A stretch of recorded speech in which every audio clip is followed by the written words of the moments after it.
Real Madrid, Olympique Marseille, composition probable, absent, incertain, analyse, enjeux et tous les détails sur le match.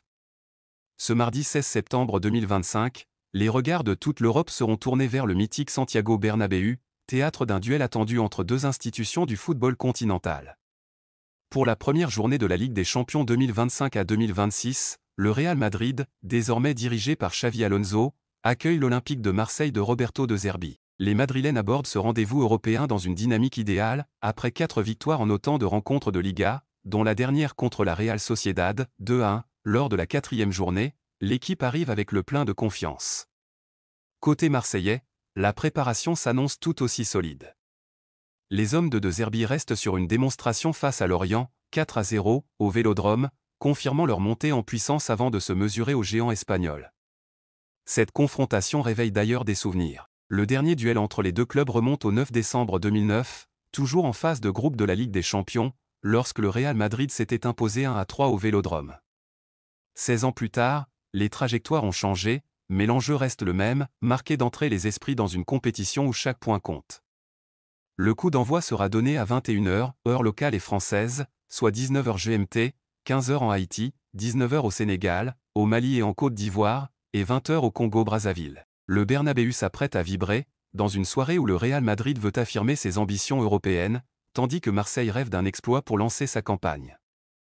À la veille de ce Real Madrid Olympique de Marseille, la question qui brûle toutes les lèvres concerne la composition que Xavi Alonso devrait aligner pour ce baptême de feu en Ligue des Champions.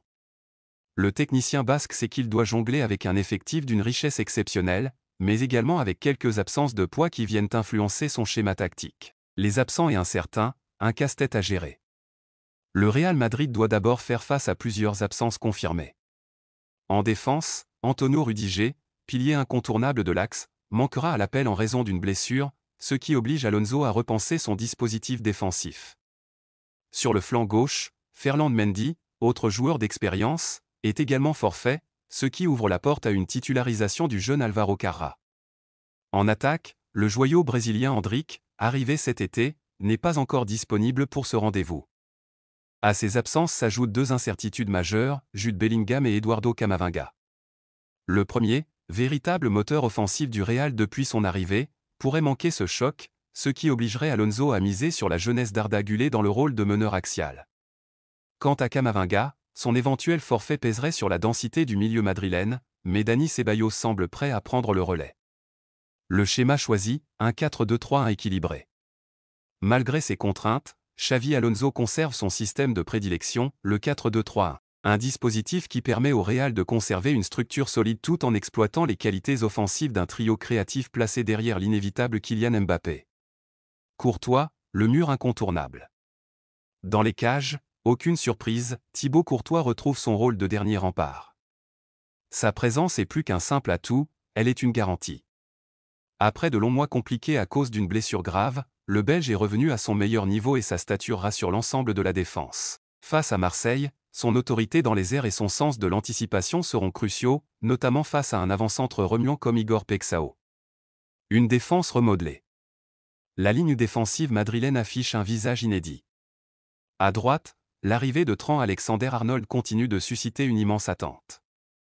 Recruté pour apporter sa qualité de centre et sa vision du jeu, l'Anglais sera non seulement un atout offensif mais aussi une pièce clé dans la relance, surtout face à une équipe de De Zerbi qui presse haut. Dans l'axe, Eder Militao prend naturellement le leadership. Il devra guider Dean Huijsen, jeune talent appelé à pallier l'absence de Rudiger. Huijsen, encore inexpérimenté au très haut niveau européen, aura l'opportunité de montrer qu'il peut répondre aux exigences d'un club comme le Real Madrid. Cette association Militao-Huijsen sera scrutée avec attention, car Marseille cherchera probablement à tester cette charnière encore en rodage. Sur le côté gauche, l'absence de Mendy offre une chance à Álvaro Carrá.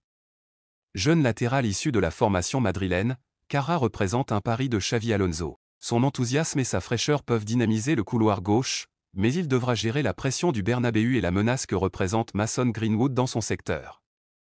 Un double pivot inédit, Tchouaméni et Ceballos.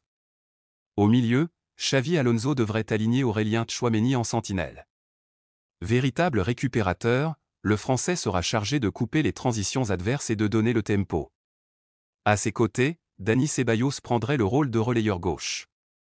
Plus technique et moins physique que Camavinga, Ceballos devra assurer la distribution et maintenir le lien entre la défense et l'attaque. Ce duo, inédit à ce niveau, sera capital pour contenir le pressing intelligent de l'OM, surtout avec un joueur comme Pierre-Emile Haussberg en face. Le trio créatif derrière Mbappé. La ligne des milieux offensifs s'annonce spectaculaire. À droite, Rodrigo conserve sa place. Sa vitesse, sa capacité à provoquer balle au pied et son flair devant le but en font un danger constant. Face à Medina, défenseur rugueux, le Brésilien devra être à la fois explosif et intelligent dans ses déplacements. Dans l'axe, Arda Güler devrait profiter de l'incertitude autour de Bellingham pour s'installer en numéro 10. Le jeune Turc, réputé pour sa finesse technique et sa vision du jeu, représente l'avenir du Real. Ce sera pour lui un test grandeur nature, animer le jeu madrilène dans une soirée européenne au Bernabéu. À gauche, Vinicius Junior est attendu comme l'un des hommes forts. Capable de déstabiliser n'importe quelle défense par ses dribbles, sa vitesse et ses appels, il aura un duel intéressant face à Benjamin Pavard, latéral droit solide et expérimenté. Pour le Real, l'efficacité de Vinicius sera essentielle pour ouvrir des brèches. Mbappé, l'arme fatale. En pointe, Kylian Mbappé est évidemment le fer de lance de l'attaque madrilène. Déjà décisif depuis son arrivée, il sera le point de fixation mais aussi le finisseur attendu. Sa capacité à plonger dans la profondeur et à profiter des espaces derrière la défense marseillaise pourrait faire toute la différence. Face à la charnière Aguerd-Pavard, Mbappé aura l'occasion de rappeler qu'il est l'un des attaquants les plus redoutés au monde. Une équipe entre certitude et pari. Au final, cette composition probable du Real Madrid traduit bien la philosophie de Xavi Alonso, s'appuyer sur des cadres incontournables comme Courtois, Militao, Tchouaméni, Vinicius et Mbappé, tout en lançant de jeunes talents tels que Huijsen, Kara et Güler. Entre stabilité et prise de risque, ce mélange sera scruté de près par les observateurs européens. Pour son entrée en lice dans la Ligue des Champions 2025 à 2026, le Real Madrid présentera donc un visage mêlant expérience, jeunesse et créativité. Un 11 capable de briller, mais aussi confronté à plusieurs interrogations liées aux absences. Dans un Santiago Bernabéu en effervescence, Xavi Alonso espère que ce cocktail portera ses fruits face à l'OM de Roberto De Zerbi. Pour ce déplacement périlleux au Santiago Bernabéu, Roberto De Zerbi devrait aligner son Olympique de Marseille en 4-2-3-1. Dans les buts, Jeffrey Delange occupera le poste de titulaire. La défense s'organiserait avec Amir Murillo à droite et Facundo Medina à gauche, tandis que la charnière centrale sera composée de Naïef Aguerd et Benjamin Pavard, alliant puissance et expérience. Au milieu, le double pivot sera formé par Pierre-Emile Haussberg, chargé de la récupération et de l'équilibre, et Angel Gomes, plus technique, qui apportera la première relance. Devant eux, le trio offensif se dessinerait avec Mason Greenwood sur le couloir droit, Timothy Weah à gauche et Bilal Nadir dans l'axe en meneur de jeu. Ces trois joueurs auront pour mission de créer des décalages et d'alimenter l'attaque. En pointe, Igor Pexao sera le fer de lance de l'attaque marseillaise. Mobile et rapide, il devra exploiter la moindre ouverture dans la défense madrilène pour peser sur le match. Une équipe équilibrée, où l'expérience de Pavard, Haussberg et Aguerd viendra soutenir la jeunesse et la créativité des joueurs offensifs.